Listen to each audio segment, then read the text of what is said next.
Hello and welcome to ATARC's webinar series.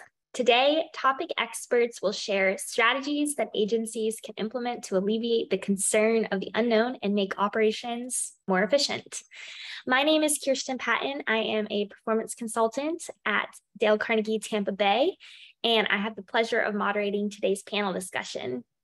ATARC stands for the Advanced Technology Academic Research Center, and ATARC is a nonprofit organization that facilitates collaboration between government, industry, and academia in order to accelerate technology modernization initiatives.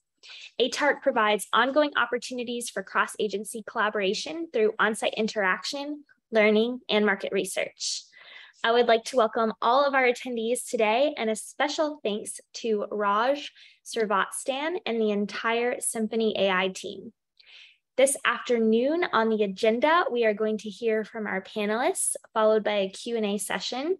We will also pop in a few poll questions, and we will answer yours as we go. So with that, I just want to begin by reminding you all to please submit your questions of your own in the Q&A section of this platform. And if you would like to receive your CPE credits for attending today's session, make sure that you answer those polls. Now, I would like if we could do a round of introductions for our panelists. So come on camera, come off mute. I'm going to have you each introduce yourself with who you are, what agency you're with, and what your role is there. Gardy, let's start with you, please. I just saw you a second ago. Yeah, I was trying to adjust my camera a little bit. All right, so good afternoon, everyone. Can you hear me? Yes. Perfect. Great. Well, it's a pleasure to be on the panel with some of this really distinguished members of the panel. We're looking forward to our discussion. I am coming from the Department of Energy. I am currently the acting DCIO for Architecture, Engineering, Technology, Innovation Office, where my office is responsible for driving enterprise strategy, enterprise architecture, data architecture, and you know, we have an initiative called the ICC, the Innovation Community Center. This is where we do a lot of our new and emerging technology evaluations. So we are very interested in you know, how the emerging technologies are coming together. So we're looking forward to this conversation and learning from the panelists and particularly some of the questions we might get asked. So that's all for me. Thank you. Excellent. Thank you. And let's jump over to Allison next. Hello, everyone. It's a pleasure to be here with you today for this panel discussion. As Kristen said, I'm the Deputy Commissioner of the Public Building Service for GSA, and we're tasked with overseeing real property and future hybrid work needs of federal agencies. PBS houses 1.1 million employees working across 50 federal agencies and 400 bureaus. Our real estate portfolio has 1,700 federally owned facilities with over 186 million square feet. 30% of our own facilities are historically significant. Our annual budget is $10 billion. In addition, we manage about $13.6 billion in active construction projects. 92% of our budget is spent in local communities on building maintenance, design and construction contracts in communities across the country. A recent announcement just this past Tuesday, President Biden signed the Inflation Reduction Act, which is the most significant step to cut carbon pollution in our nation's history. For GSA, we'll be making the federal footprint greener and more cost efficient with investments of over $2 billion in projects that use low carbon materials, making buildings in our portfolio more sustainable, spurring innovation, and creating small business contracting opportunities along the way. $1 billion in emerging technologies to achieve greater carbon reductions, and $250 million to turn more buildings into high-performance green buildings. This is really significant for us, and I think it plays a big role in the conversation that we're going to be having today. Thank you. Thank you, Allison. Happy to have you here. And Dominic. So I'm Dominic Galello. I'm not with an agency. I'm actually with a commercial company. I'm the CEO of a company called Symphony Industrial AI. We're actually not a new company. We're a 66-year-old company. We've been doing actually fleet readiness for the US Navy for 50 years. We started with the carrier fleet, so 12 ships, 400 assets, 400 machines on each ship. And actually, it's documented each year that we provide about for every dollar spent, about $20 in return, because what we do is we find machine condition and potential faults before they happen. And so you don't have to then bring the ship into the shipyard to repair. You can catch these things and do these. We've actually, needless to say, AI wasn't a concept. It was called statistics back years ago. But we have, with a lot of our customers around the world, used AI with really domain knowledge, right? AI is really interesting, but insufficient. But, mechanical engineering, chemical engineering, domain knowledge, when you attach those things together for prediction and prescription, everything from fleet readiness to physical plant and, not tripping plants and those types of things. That's what we do every day for our users around the world. Excellent. Well, it's great to have you all on this panel today. So now that we've completed our introductions, I'm going to ask if our first poll question could please be popped up on the screen. And again, if you are at home and you want to receive your CPE credit, please go ahead and respond to poll question number 1. And also, if you already have some questions for our panelists based on the introductions, go ahead and send those in. But poll question number 1, what kind of equipment does your agency rely on for its day-to-day operations? And the answers we have provided are specialized processing equipment, facilities equipment, such as HVAC systems, or other mission-specific equipment. Now, that poll actually ties into the first question that we have on our list. So I'll go not in order for every single question, but in this case, we'll just go back around. Gardy, maybe you can respond to this one. What role does process equipment and facility equipment play in the day-to-day operations of your agency? And Dominic, I know you'll be coming at it from a industry perspective, but sure. Gardy, go ahead and respond to that one for us, please. Sure. So I think one of the areas where we process and equipment management has been playing a critical role for us. Some of you may be familiar with the data center optimization initiative. It's an OMB-driven initiative that's basically said all agencies with data centers, multiple data centers, should work on reducing their footprint. So this is an effort we've been working on for the past 10 years before my time. But one of the things that we've been doing, and then there was a particular equipment that or software that we deploy with some AI capability on it, is it's allowing us to really do some really sophisticated things that we would not otherwise be able to do. It's allowing us to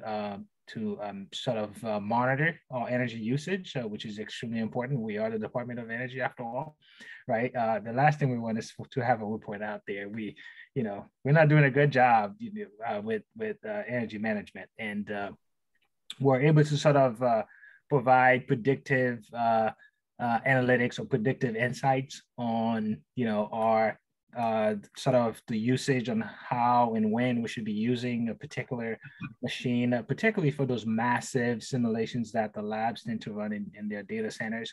We're able to help save time and money because now we can slot different jobs and different processes and times that are more efficient. We're able to run simulations as far as what happened is if a machine goes down, and what happened if we took a machine offline, and what happened from an environmental perspective, right? And also we were able to determine where to put a particular machine in a data center that has this particular capability, so that we can get the best usage, and we could run it at a much more cost efficient manner, right? If we position it in this section of the data center, we're able to get little bit more energy consumption on how much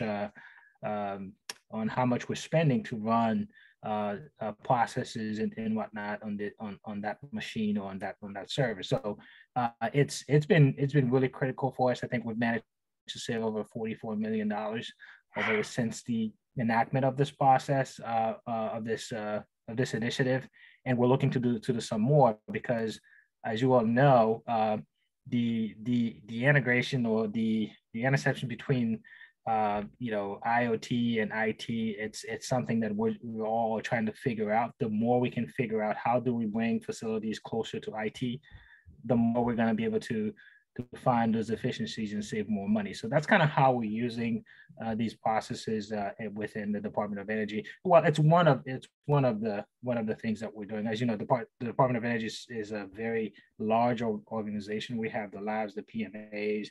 Different organizations are using different techniques and different tools to help them to get efficiencies wherever they may be.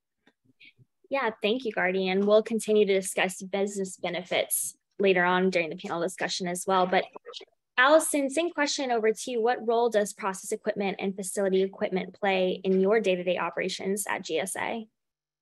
Sure. Little different than what Guardian was saying in that we're facilities managers. So for about 200 million square feet, the facilities equipment, for example, mechanical, electrical, IT infrastructure, plays the most important role in the day-to-day operations of these federal buildings.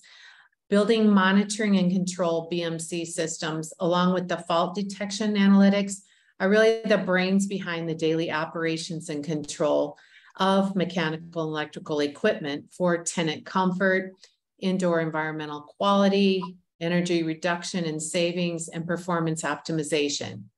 So our National Computerized Maintenance Management System, NCMMS, is the hub for managing our portfolio for facilities, equipment, and work orders for all the day-to-day. We have about 2,000 users who maintain approximately 1.5 million pieces of equipment in 1,500 plus federal buildings, totaling 200 million square feet. So the whole facilities equipment piece is major for how we run the operations for these facilities. Absolutely. And Dominic, how does industry play into all of this? Well, I think in terms of reliability, carbon reduction, keeping things readiness type of thing, you really have to look at the pieces of equipment, right? If it's simple equipment that you have in a repair on something, you have a replacement on the shelf. I like to think of things like vibration as a temperature check, on really what's going on type of thing. But of course, a lot of this equipment is very, very complicated. All of the suppliers of this equipment are putting all kinds of sensor information on it. And how do you make the most of that sensor information? I don't call it AI, I call it multivariate analysis. What I will say is that, where vibration is a temperature check, AI and multivariate analysis is an MRI, right? So it has to be a real critical piece of equipment that it's too expensive to put one on the shelf, as a repair. So it really is a balance of the right kind of condition monitoring, the right kind of tools for not only the asset health, but the process optimization. Changing an air-gas ratio can have an enormous impact on carbon reduction, those types of things. And so the right kind of tools for the right kind of equipment. Excellent, thank you. Okay, we're going to pop up poll question number 2 here real quick.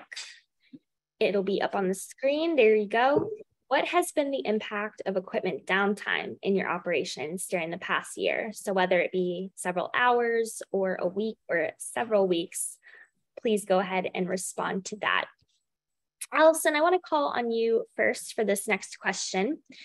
What business benefits would GSA gain from maximizing uptime for these types of equipment and being able to avoid machine failures?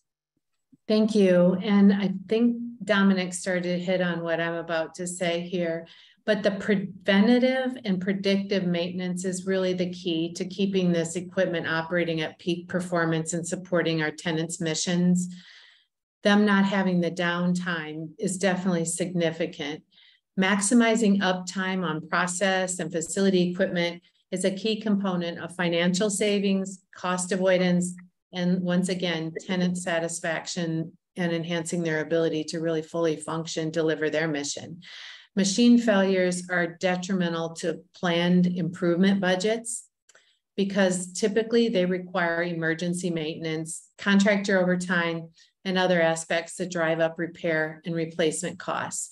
So with proper preventative and predictive maintenance programs in place, uptime and performance can really be enhanced, along with reducing those costly expenditures that I talked about and what our overall operating budget is. Thank you. And if I could just add that when it's an emergency repair, safety goes down, right? Mm. It becomes much more dangerous when you're rushing. It really becomes a big issue. Yeah, thank you. Gardy, do you have anything to add to that? I would just add that in addition to what Dominic just said, and Allison, I think whenever you have to respond to an emergency, it's always more expensive. It's extremely expensive, right? Because oftentimes you're trying to sort of maintain some level of operations while you're trying to fix that problem, and also you're having to pay for the cost of not having seen, sort of having had the predictive ability to react to the problem. I think that's another sort of benefit of having these capabilities in place. And I would also say that you know, from a DOA perspective, we're talking about these data centers where we're running, you know, massive sort of simulations and whatnot, and there are a ton of these jobs in the backlog to run. So the more downtime you have, you know, the less people can get done, right? The less jobs that could be run, and or the less downtime you have, the more work you can get done. So and the more discovery we could have, you know, the more we can push the envelope in terms of and new. I guess, you know, that the benefits are really really significant in that aspect. Sure, absolutely. Do any of our panelists have anything additional they'd like to add before we move on to the next question? We're good. All right, great. So, Gardy, I'll start with you on this question here then. Could you please describe your current approach to monitoring asset health and any experience that you have with analyzing asset logs in order to predict failure? We're using a tool called Enlight. And this is not an advertisement, but I think the question sort of warrant the name drop here. And we're using that same to sort of tell us, you know, how are these assets are doing? You know, what's the state of a particular machine, or what's the condition in a particular data center and whatnot. And using this tool, we're able to sort of know, you know, where adjustments are needed so that we can prevent failures. The goal is to really prevent failures or to react in a timely manner so that you can reduce the impact on your stakeholders, right? That's really the goal here. And the more we use these tools, and the better we tend to do. And in places where we don't, I had a situation where we were using SaaS product, and we had a failure, and only a couple of people knew about it. And to me, these are opportunities where we could, you know, do more by deploying some of these capabilities, you know, the sort of the sensors, or enable some of these sensors, because some of these machines that we have, some of the technologies that we have, I should say, they already come with some of these capabilities. It's turning them on and applying any other sort of additional capabilities on top of them, such as predictive analytics and machine learning type capabilities to help us to kind of make decisions in real time. And if we can do that, again, there is significant opportunities there. Great, thank you. Dominic, how would you respond to that question? Well, just repeat the question, sorry. Absolutely. Or anything that resonated based on Gardy's response. But the question originally was if you could describe your current approach to monitoring asset health, and any experience that you have with analyzing. Yeah, I think a couple of experiences. Number one, when it comes to AI and multivariate models, right, putting them together, right? Number one, basically all this ML stuff is interesting, but you have to put the domain expertise, failure modes, those types of things on it. So you want to, of course, pinpoint contributing factors, root cause, and always causes and recommendations that what should I do? And this is kind of the domain explainers that can tell you what to do, number one. Number two, as you get into more and more of this IoT data coming in, you know, like in 3 years, it's going to be 24 billion sensors on the planet, right? One of the things I ask my users after they go through a project like this is, what have you learned from the project? And they all say the same thing. My sensor data is not as good as I thought, right? Sensor data, all of a sudden it flatlines or it spikes, and do you impute for the data? Do you just eliminate it? Those types of things. So I would say that, and then I think the thing is, everyone is so busy. This is the great resignation. It's really hard to get all these technical people, right?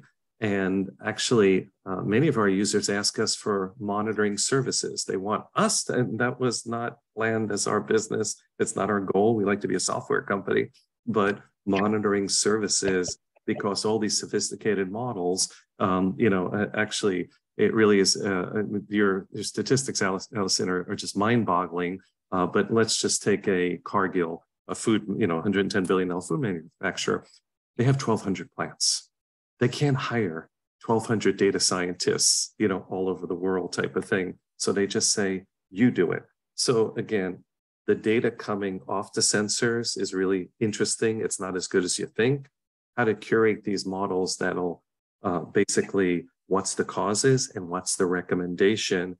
And then how are you going to actually have all the people to monitor stuff, are like 3 big learnings of our journey with our users around the world, both government as well as commercial users.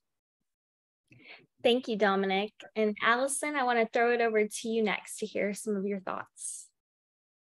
So interesting. I just got off a meeting talking about nutrition, attrition,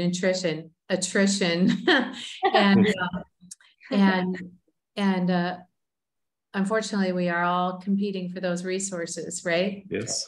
Those technologists that are so linked into everything that we're doing in this area of super sophisticated systems and the analysis and predictability of creating these models. So one of the combination of our NCMMS system along with the fault detection diagnosis platform with robust trending helps us to not only provide that planned maintenance in terms of work orders, but to try to do that prediction and prevention, which results in the costly downtime. So we have a Gsa Smart Buildings program, which currently supports our facilities management NCMMS with real-time equipment operational data. And that's a component of asset health calculations, which is currently in development.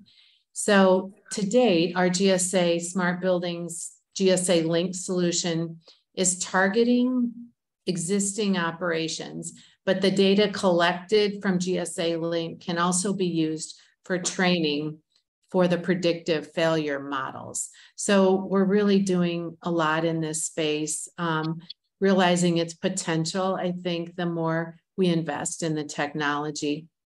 In addition, we recently updated our policies to require maintenance of equipment logs. So that's really important, right? And then these logs will be leveraged to be, used to predict failures. So a lot going on in this area with ever-changing technology and the ability to really enhance how we operate these facilities. Oh, absolutely. Thank you for sharing that with us. Any other comments from our panelists on this or based on what's been said before we move on? All right. Well, we will go ahead and pop up our third poll question then, please. And this question reads, how much experience do you have working with sensors and other equipment monitoring technology? Please go ahead and respond, whether it be very limited, somewhat experienced, or extensive experience. And with that, my next question I want to direct towards Dominic first. I don't think you've started us off just yet. So Dominic, my question is, what is the likely impact of continuously monitoring the health of assets using sensors and wireless technology? Well, I mean, the impact is very large as long as you get it right. It's very large as long as you get it right. It's pure and simple, which is, as I said before, depending upon the asset itself, how much monitoring do you need? What do you need to monitor it? And the more complex the equipment, then you get into IoT and you get into AI, because you're pulling in temperature, pressure, amperage, all of those types of things. You're looking at, even though it's kind of in spec in any one of those things, basically it's the interaction of all those signals that can provide you that kind of prediction. And I could just tell you that, we have users around the world that, and whenever we start with a user, they give us historical data and, okay, can this AI model have done better? We have ball mills that fail, and we could have predicted it 19 days in advance. One of the things on process type of equipment and process lines is, and it's something someone mentioned, there's no historical record of process anomalies, right? We don't have that, type of thing, and you could do that. So I think it's definitely much better housekeeping, number one. Number two, it's a better prediction of, I like to say what we do is give the repair person enough time to do something about it before bad things happen. And how it's really changed, and I think, again, back to Allison, maybe Gardy also, the people who are actually, they were going to all this data when bad things happened, retrospectively to look at what happened and why. And now they can actually focus on planning the, because the maintenance people are limited, right? So where's the highest impact to deploy them? So our users have gone from reactive of something failed, let's go back and try to figure out why, to they know what's going on, they know what will go on, and how do I deploy precious resources to the most critical areas first? Now, going back to the beginning of your answer, you said as long as you get it right, but what are those implications if you don't? What's at stake? Well, what's at stake is that number one, getting it right means, and the implications is there's this horrible thing called false positives, right? So Gardy and Allison and myself, we can drive users nuts with false positives. We think there's a problem. Repair crew runs out there and there's no problem. And then they say, Gardy, you can take your system and keep it. I'm not interested in that, right? Because it's driving me crazy. So having this data stream and the prediction and all of that's involved, getting it right, is to super minimize false positives so that people can trust the system to actually, when there's an alert, that I should respond to it. And again, it could be a machine health issue, or it could be also a process issue, and I should change the set points on the process, right? Slow down RPMs or change the amperage level, those types of things. Thank you. Thank you for elaborating on that. Allison, over to you next. I can repeat the question if you'd like, but again, just likely impact of continuously monitoring the health of your assets. The primary impact of monitoring asset health would be a more proactive and predictive approach, by all means, to operations and maintenance. The sensors that detect equipment temperature and or vibration, for example, notifying technicians of reduced efficiency in pumps, motors, variable frequency drives, bearings, to better prioritize maintenance schedules or asset management. So definitely all of that is the space that we want to be in. Overall, continuing to monitor asset health lengthens the asset life cycles and helps compare efficiencies or deficiencies in like equipment across our portfolio. Data integrators would need to ensure that the sensor data points necessary are aligned for the inputs of a standardized health calculation by equipment type and confirm data points where they may not be available through other existing equipment data sources. So there's a lot in this, obviously, and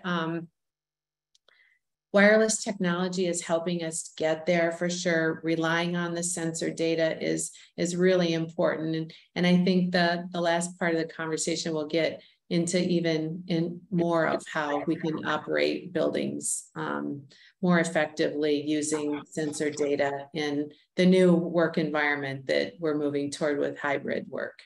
Yeah. Thank you. Absolutely. All right, Gardy, and what are some of your thoughts around this conversation that we're having? I mean, just to put a fine point on what Dominic just said, in terms of, I think he said if you can get it right, I think that's an extremely important point. And the way you make sure you get it right is that you don't try to sort of boil the whole ocean as you try to deploy these systems, right? You want to architect your systems, and I know I'm using a term that's probably more prevalent in my area, but you want to architect your deployment in a way that you understand, and then you can build sort of insight around, and that will help you to react accordingly, and that way you can be making more accurate decisions, and and sometimes you don't have the luxury, right? If you're running a hospital or you're running some other things that is very critical, you don't want to get the decision wrong the first time. Sometimes you would rather be in a situation where you don't have sensors in place. You have actually people monitoring because they know that that's their job.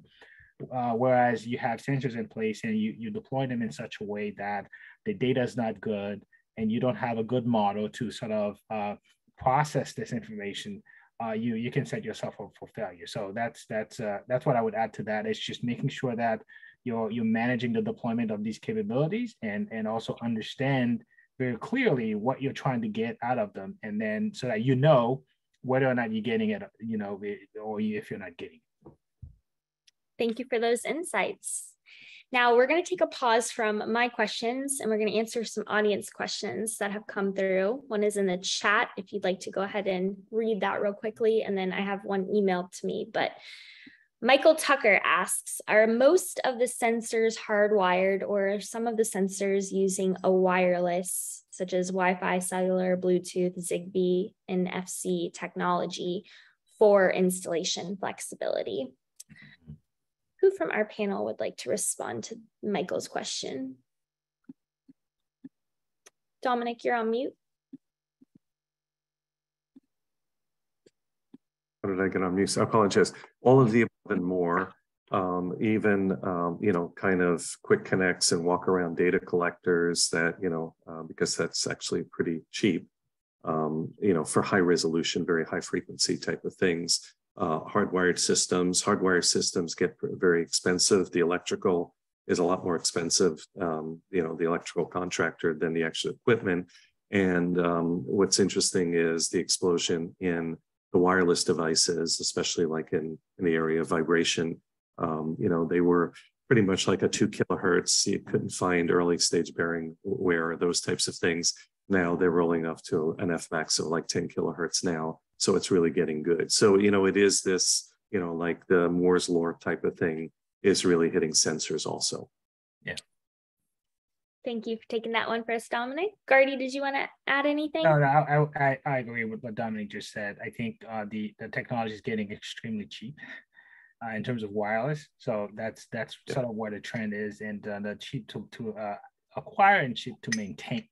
So there are two really good things that are happening in that space that's really making wireless the go-to technology here. Mm-hmm. Thank you. And Allison, this question is directed towards you. Could you please elaborate on specific green projects and initiatives that GSA plans to undertake based on funding from the recently enacted Inflation Reduction Act? So we'll be able to elaborate on that a lot more in the near future as we develop project criteria that fits into these 3 buckets of work that I described. We have a backlog of $10 billion of deferred maintenance. So a lot of buildings that are going to surface, past projects that actually didn't get funded, but also we're looking at our long-term holds that for the American people. To be honest, we don't want to be investing money in buildings that can't be optimized, can't be modernized, and where there maybe no longer is a demand for that federal space in the local communities, depending on what our federal agency partners are telling us. So it's kind of like a 3-part analysis, if you will. What's your demand? What's the need, deferred liability, and then what are our long-term holds for the asset? And then we'll move into which of those projects best meet that criteria, and again, best fit into the Inflation Recovery Act across the US. So more to come on that. We're working on criteria and projects right now, and I'm hoping probably by this fall, we'll know which projects will be going forward. And certainly wanting to be very transparent to the industry, to local communities of where those projects are going to be taking place.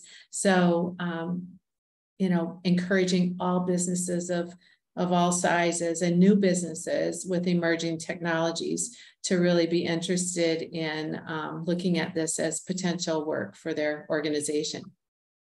Thank you, Allison. And similar to that question, actually, in my inbox, someone emailed me, wanted to know about the new Inflation Reduction Act and how soon we will see the effect on this. So you mentioned fall time, but what if you could gauge, relatively?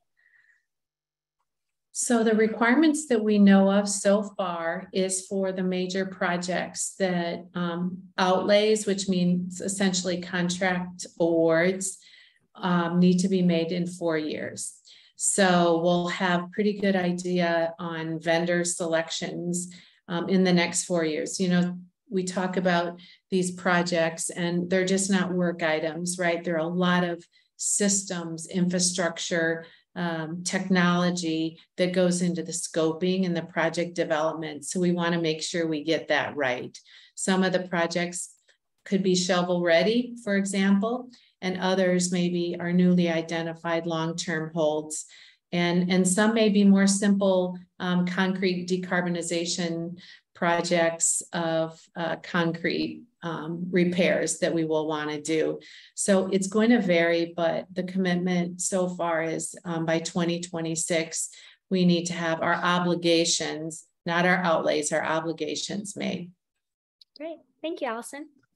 Okay, and then the last audience question that I have right now, unless a few more get sent in here in the next couple minutes or so, is around remote monitoring. So anyone on the panel, this person is asking, what are some direct benefits of remote monitoring and how ready are agencies to implement this? I'll take the benefit, talent density, right? If you can put all of your talent in one place, it's an enormous benefit. They can support each other and you can focus in those types of things. So it's without question. Great, thank you. Yes, and there's a cost benefit to that, right? You don't have to have people scattered all over the place, and you can get to problems more quickly because you don't necessarily have to get there or to react to the problem. The whole thing, all these things we've been talking about in the past few minutes, right? Just having the ability to know what's going on and know what's going to happen and react to it, and have, I think Dominic talked about subject matter experts. You can imagine if you have your your engineers, your scientists, and your business folks, they're sort of in the same room. They can kind of talk to each other when a major problem happens. I mean, that's huge. Absolutely. Thank you. All right, now turning it back over to my script. Again, this is the last call for audience questions before we run out of time. Let's pop up our last poll question. So poll question number 4, what do you think will be the likely impact of using advanced analytics and AI in monitoring and maintaining equipment? The options include minimal impact, some impact, or large transformational impact. And that ties in nicely to my 5th and final question that I do have prepared here. And let's start with Gardy on this one. Again, Gardy, could you please describe your vision of how AI and other data analytics tools could transform the outlook for asset management? I think what I'm really looking forward to is to the sort of the convergence of the facility monitoring capabilities and IT, right? The IoT and IT kind of seeing these capabilities coming together. I think that's going to be really where we're going to see significant changes in over the next several years. And as we just talked about, the technology is getting cheaper, and with sort of the accessibility of things that were very difficult to get to. We're talking about predictive analytics and machine learning and all these capabilities. I kind of see it really hard. It's really hard for you to keep these capabilities separate. You have to bring them together. So the more, and I know there is the whole edge computing aspect that this paradigm that's kind of evolving. I think that's going to really be where we're really going to see some really major change, and just seeing how the IT folks are able to support facilities or the engineering team in terms of assets and other equipment monitoring, and be able to make decisions in a way that we haven't been able to do before, because right now you got to sort of hand carry the data. You have to hand carry your part of the decision so that we can sort of put the puzzle together and make really mission critical decisions. So I'm really kind of looking forward to that change and see how things evolve there. Yeah, thank you for sharing that vision with us, Gardy. Allison, I'm going to turn it over to you next for the same question. Thank you. As Gardy said, I'm really excited and energized by the potential of how we're going to be able to transform the way we run our buildings, the way we optimize our buildings, the way we save taxpayer dollars by leveraging these new and emerging technologies. So the data analytics tools have the potential to create so much more objectivity, key performance indicators, and remove some of that subjectivity out of asset management.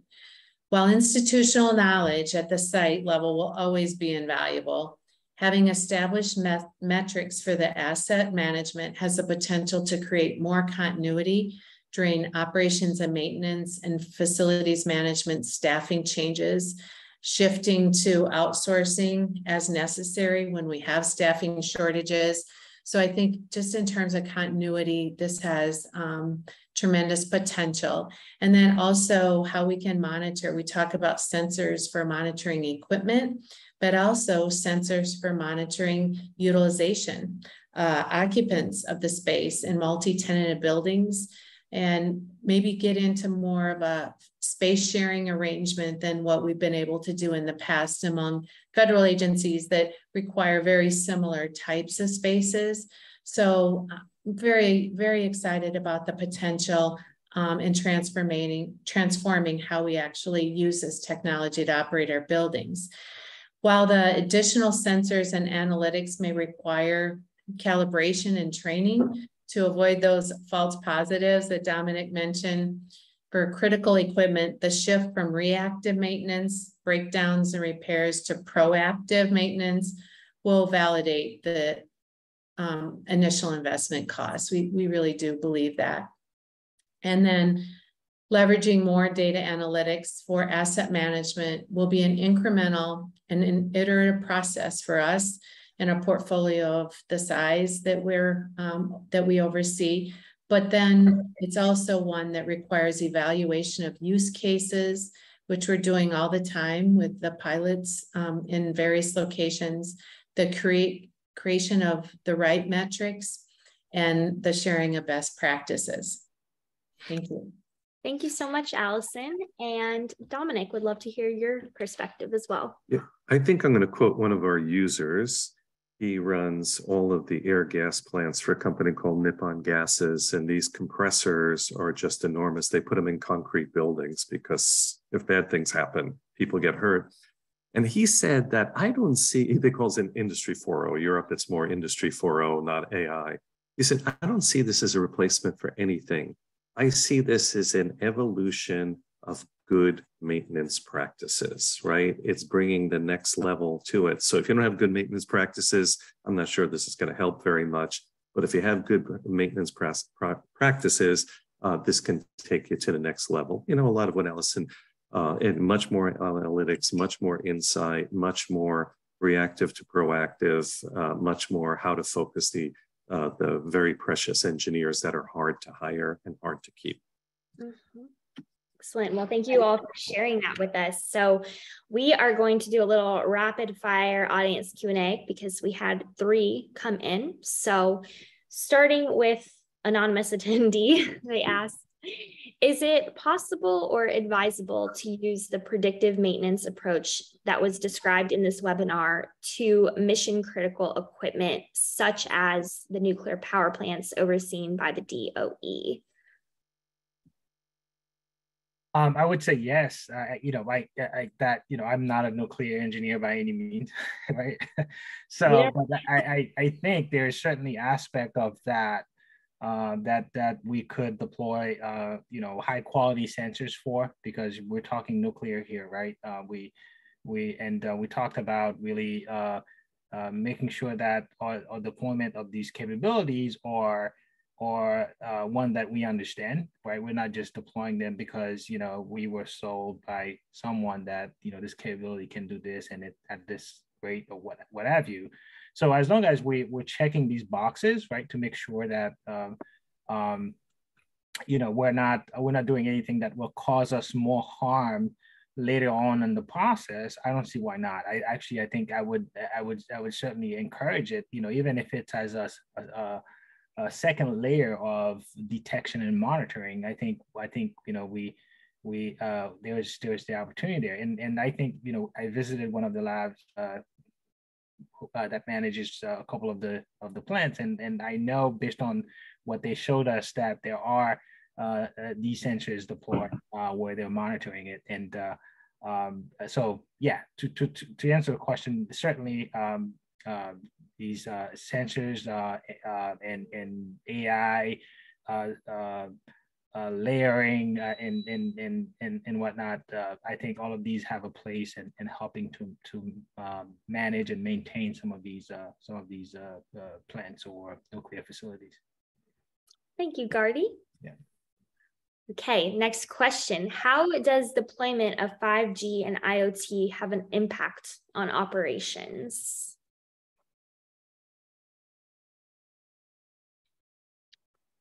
Yeah, I would say that 5G hasn't had a big impact on it. The data, we pull data from our users all around the world. You know, we put time series data, maybe 1 minute data every 5 minutes type of thing. And, you know, it comes across pretty fast. So I would say the bandwidth hasn't been a big issue with us at all. Okay, thank you. Anyone else? If anything, I'm hoping that 5G will even will significantly improve our ability to use these capabilities and get more out of them, right? Because of bandwidth and improvement and whatnot, and so yeah, nothing more to add. Just wanted to say that here. Mm-hmm. All right, thank you. All right, Jennifer Diamantis asks, what are some of the KPIs or metrics that can be used to measure and report the success or contribution of data analytics and techniques? Just go ahead, Brody. Yeah. No, just in general, I think when we deploy these capabilities, what we are measuring is whether or not we are enabling the mission, and that could mean anything, right? So if we can define this criteria for enabling the mission for this particular problem, then we can measure against it as we deploy the capability, right? And that's not a specific answer, because I answer the question in that manner for a reason, because it depends on where you are. The KPI is going to be somewhat different, right? But it's really, again, it goes back to what we've been talking about, understanding where the opportunities are and deploy your capabilities to address the opportunities. Then you can declare or define clear KPIs that will help you to know whether or not you are achieving success, or you're just doing the same thing in a different way.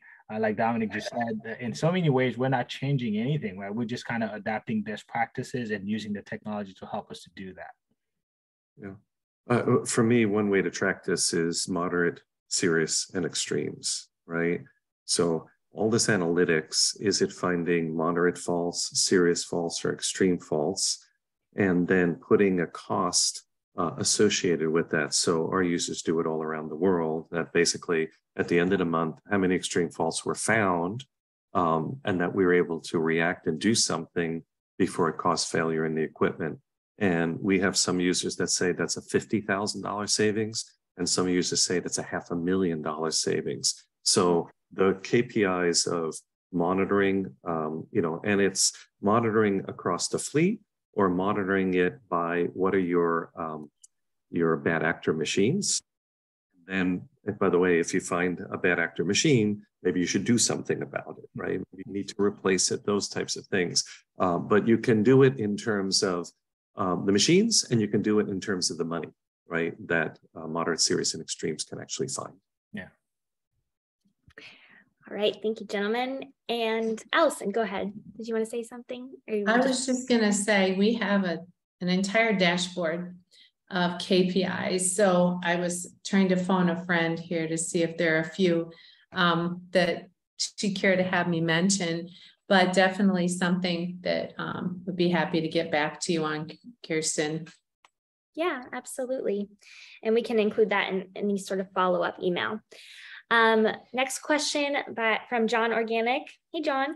Is it too early to see results such as a decrease in the frequency of emergency repairs? And will these results be published? So, Allison, I assume this one actually might be directed towards you in regards to one of the previous topics that we covered. Could you repeat that one more time, please? Yeah, I'm not sure if he's talking about the Inflation Act or not. John, you might need to elaborate on your question a little bit, but the question was, is it too early to see results such as a decrease in the frequency of emergency repairs? Based on our NCMMS data and our GSA Link program? No, I think so. Yeah.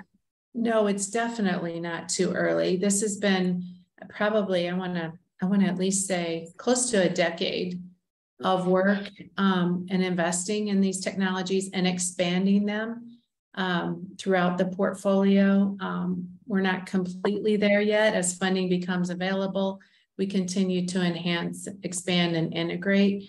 But we definitely have seen results of this in terms of better ability to track our repairs and equipment downtime, and then that predictive analytics where we want to actually look at the replacement and put those work items into future budget cycles.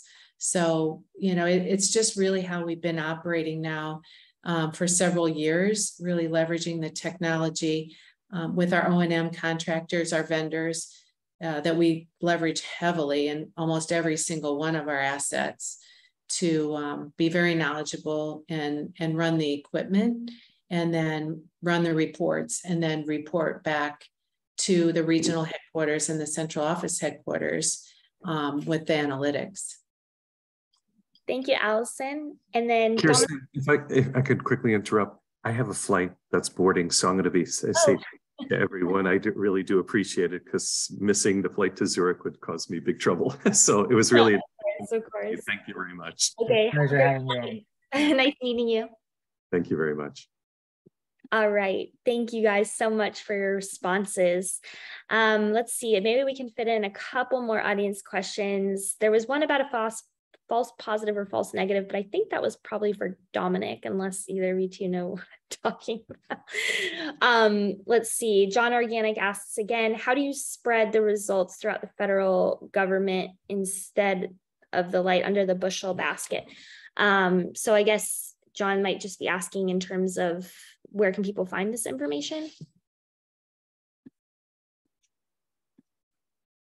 So I'm not sure which information we're talking about, but I think one of the things that we've been trying to do, we put out a scaling IT modernization playbook, just a shameless plug here, where one of the plays in there is really to share risk, to share lessons learned with other sister agencies. And there are different ways to do that. You know, there are different forums where we could do that. We have the Federal CIO Council. We have different subcommittees. We have conversations like this, where we can learn as far as what's going on in other organizations, and just use the opportunity to spring to more collaborations and share lessons learned. I'm always happy to take my colleagues' questions and or conversations around similar projects, because I think it's what we're supposed to do, and that's what we're trying to do here at DOE. Yeah, great. Well, thank you guys so much. That's pretty much all the time we have for audience questions, because I do want to give you all the opportunity for a key takeaway from this discussion. So I work for Dale Carnegie, and we're all about leadership. So I'm wondering if both of you could provide a key takeaway related to this discussion, but from a leadership perspective. So what is it that you really want our audience to walk away with today? Allison, maybe you can kick us off with that wrap up. I'd be happy to do that. I just, because I'm a public servant and spent my career working for the federal government at GSA, I know not many people stay in a job 34 years anymore, but I've had several positions, and I really think that our goal is to keep these America's buildings, America's assets viable. And our role is to promote the efficient, operations for the federal government agencies that we serve. And I think being a leader in this area of sustainable workplaces and sustainable buildings, building resiliency, everything that we have to contribute as a federal agency and a leader across government with our agency partners is just really significant. And I would like to stress with our industry partners, the money that I talked about isn't anything about our employees and what they get. It's really money that's injected into the local communities, whether it's through buildings and operation contracts, construction contracts, outfitting buildings, furnishings and equipment, and IT. The conversation today was really focused on technology and automation and how we really can advance the missions of the federal government through great partnerships with industry and the technologies that are out there to really become the leader, to have this country be the leader in these areas. So I just really appreciate the opportunity to talk today a little bit more about what we do and how we integrate technology of how we run America's buildings. Thank you. Thank you. And over to you, Gardy. Sure. I think just to add a little bit to what Allison just said here, again, we're public servants, and our goal is to get the most out every dollar, and is to make sure that we have the finest running government that we can, and we can't do that, by ourselves. And we certainly rely strongly on our partners who are our integrators and those folks that are helping us to deliver. But one of the things that I think really come out from this conversation for me is that as leaders, we have to really be thinking a couple of steps ahead and help our organizations and help our partners to help us to stay at the cutting edge, even from a government perspective. And I think that at this point, we have no more excuses to really be several iterations behind in terms of where these technologies are. So again, we talk about being predictive and being proactive to some of these problems, but I think from a strategy perspective, our vision have to kind of have that layer of proactive in it, and that's exactly what a vision should do, and that's what I was hearing here. So that would be sort of my takeaway, right? If we're thinking like that, we're doing the right thing, and it's just a matter of let's make sure we execute in a matter of which we just discussed here. Yeah, very well said, both of you. Thank you so much for doing this with us today, and thank you everybody at home. Let's see, we have one last poll question that you need to respond to if you'd like us to email you your CPE credits. And of course, I also want to thank our partners from Symphony AI for helping us put this whole thing together. So you'll see on our screen, our next webinar is on the Quantum Security Challenge on August 25th. Registration is live, so you can go ahead and register for that if you're interested. Hope to see you guys there. And one more time, Allison and Gardy and Dominic, even though he's off on his flight night right now, really enjoyed the opportunity to speak with you both. So I hope that we continue to stay in touch and have these conversations. Yes, thank you so much. Enjoyed it. And thank you, Allison. Yep. And thank you. Thank you all very much. Appreciate it. Thank you. Bye.